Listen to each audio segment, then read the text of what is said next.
En este último video de la clase de metodología de la programación 4, estamos viendo las características del Laravel y una de las características es el ORM efectivo, pero necesitamos primero saber qué es un ORM. Listo, vamos a revisarlo.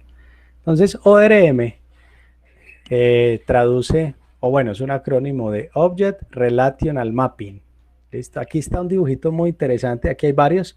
Hibernate que utiliza Java, JPA, no lo conozco. El de .NET que se llama Entity Framework y Doctrine, que tampoco lo he usado y no lo conozco, pero ustedes lo pueden manipular. ¿Qué es ORM?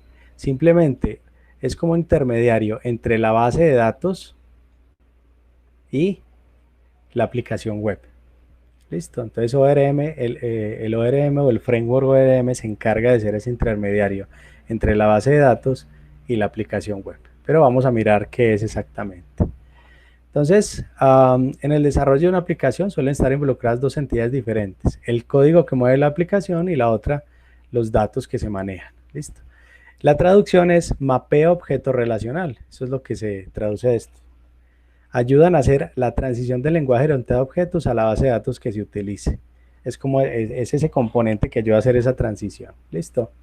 ¿Qué hace? Permite ver y modificar los datos almacenados en una base de datos relacional usando el lenguaje de programación elegido y organiza las tablas o procedimientos almacenados en clases.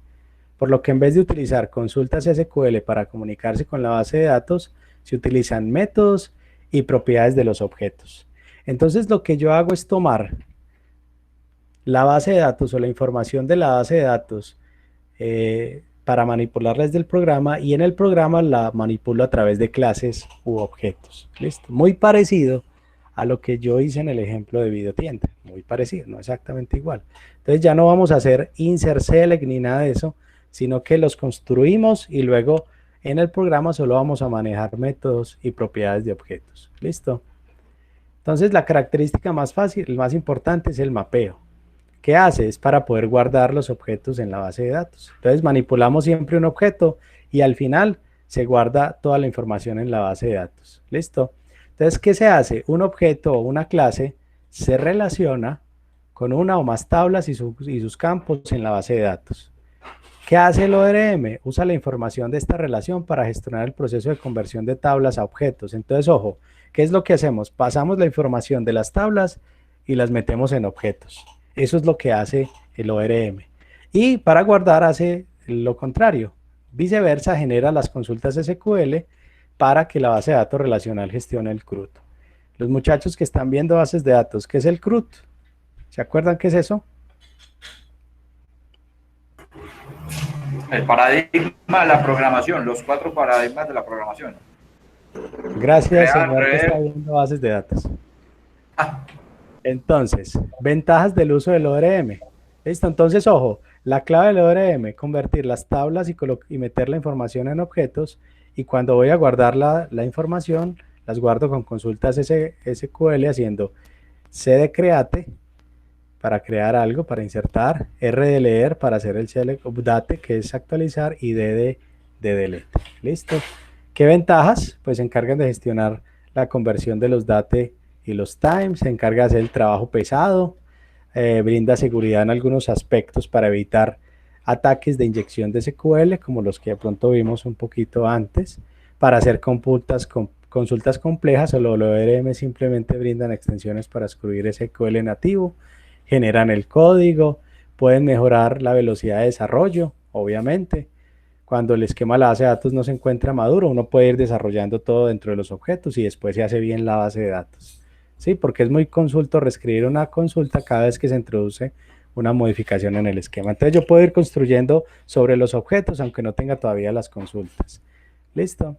Y el uso de caché puede generar acceso a la base de datos más rápido. Desventajas: se puede llegar a perder la noción de cuánto tiempo se invierte retocando los archivos XML o anotaciones para optimizar el ORM, y un mal uso de los sistemas ORM debido a desconocimiento puede reducir el desempeño de la aplicación en forma drástica.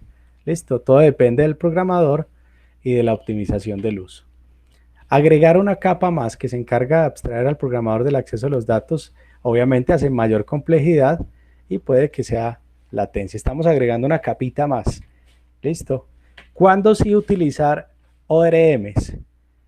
Para aplicar transaccionales, aplicaciones transaccionales como el CRUD, o sea, lo que hemos venido viendo en los ejemplos, se realiza una petición, se busca un conjunto de objetos, se los procesa y se renderiza en la página web. El desempeño utilizando ORM puede ser mucho mejor si los objetos se encuentran ya en la caché. ¿Cuándo no utilizar ORM? Para aplicaciones que requieren la generación de reportes en los cuales intervienen un gran número de registros por cada petición. El trabajo que lleva a cabo el ORM no es eficiente debido a que puede saturar la memoria de los objetos. Entonces, cuando son grandes cantidades de registros por una sola petición, a veces los ORM fallan. Pueden ser optimizados para ser los más eficientes posibles y esto a veces es suficiente. Sin embargo, en entornos donde se manejan un gran volumen de datos se requiere una baja latencia, los ORMs no se deben manipular. ¿Listo? Eso es muy importante. Aquí hay algunas opiniones de los expertos. En aplicaciones de gran escala te encontrarás usando ambos enfoques, ORM para llevar a cabo el CRUD en la capa de accesos final de SQL para reportes y SQL para reportes. Capa fina, de datos fina de SQL. Para consultas complejas no hay sustitutos para el SQL plano.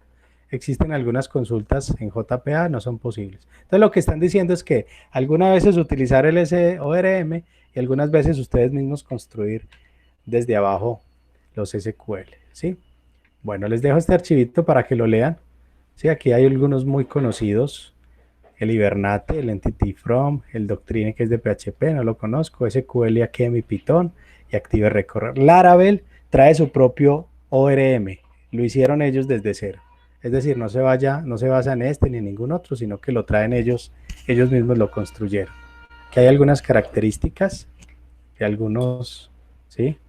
Todos brindan soporte a anotaciones con XML para el mapeo, transacciones, herencias, los propios lenguajes de consulta. Algunos traen su propio lenguaje, traen caché algunos, ¿sí? Squelice para Laravel, no sé cómo se llama.